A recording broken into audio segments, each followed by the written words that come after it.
connect by changing our MAC address to the MAC address of that client and tell the router that I want to disconnect from you.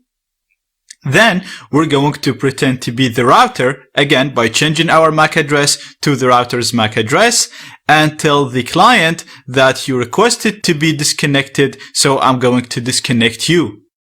This will allow us to successfully disconnect or de-authenticate any client from any network. Now we're actually not going to do this manually. We're going to use a tool called AirPlay-NG to do that. From the previous lecture, we know that this MAC address right here belongs to an Apple computer, and like I said, this Apple computer is actually my computer right here. And as you can see, this host machine is connected to this network right here, which is the same as the one that you see in here. And it actually has internet access. So if I just look for test, you'll see that I'm connected and I can look for things. I can use Google. So I have a proper working internet connection. Now, we're going to come back here and we're going to use a tool called AirPlay-NG to launch the de-authentication attack and disconnect this Mac computer from the internet. So we're going to type the name of the program, which is AirPlay-NG.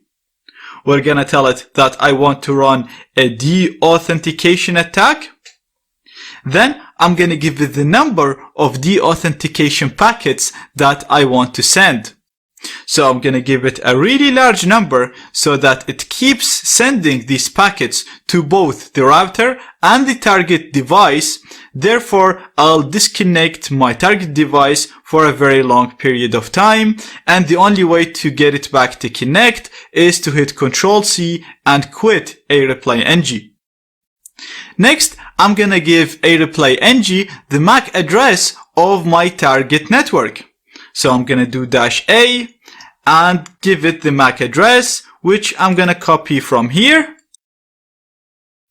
Then I'm going to use -C to give it the MAC address of the client that I want to disconnect. And the client that I want to disconnect is this client right here, which is the Apple computer, like we said.